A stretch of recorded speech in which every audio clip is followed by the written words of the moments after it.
ಬೆವರನ್ನು ಸುರಿಸಿ ದಿನವೂ ದುಡಿಯುವ ಓ ಕಾರ್ಮಿಕ ಬಂಧುಗಳೇ. ನಮಸ್ಕಾರ. ಕರ್ನಾಟಕ ರಾಜ್ಯದ ಎಲ್ಲ ಜನತೆಗೂ ಕೂಡ ಕಾರ್ಮಿಕ ದಿನದ ಶುಭಾಶಯಗಳು.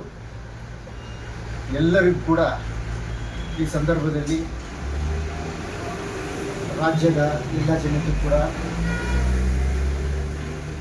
ಆರೋಗ್ಯ ಐಶ್ವರ್ಯ ಕೊಟ್ಟು ಕಾಪಾಡಲಿಕ್ಕೆ ಈ ಸಂದರ್ಭದಲ್ಲಿ ಹಾರೈಸ್ತಾ, ಏನು ಇವತ್ತು ಜನಸಾಮಾನ್ಯರು ಈ ನಮ್ಮ ದೇಶದಲ್ಲಿ ಕಾರ್ಮಿಕರು ಅಂದರೆ ಅವರೇ ಬೆನ್ನೆಲುಬು, ಕಾರ್ಮಿಕರು ಮತ್ತು ರೈತರು.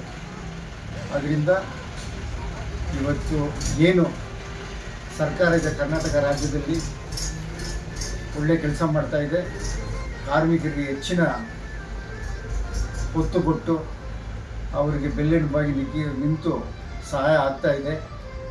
ಇನ್ನೂ ಎಲ್ಲರೂ ಕೂಡ ಒಳ್ಳೆಯದಾಗಲಿ, ಸರ್ಕಾರದಲ್ಲಿ ಸಿಗುವಂಥ ಸೌಲಭ್ಯಗಳನ್ನು ಅವರು ಪಡ್ಕೊಳ್ಳಿ ಅಂತ ಈ ಸಂದರ್ಭದಲ್ಲಿ ಹೇಳ್ತಾ, ಈ ಒಂದು ಒಳ್ಳೆಯ ಸಂದರ್ಭದಲ್ಲಿ ನಾನು ಮತ್ತೆ ಅವರಿಗೆಲ್ಲರೂ ಕೂಡ ಶುಭಾಶಯಗಳು ಹೇಳ್ತೀನಿ. ನಮಸ್ಕಾರ.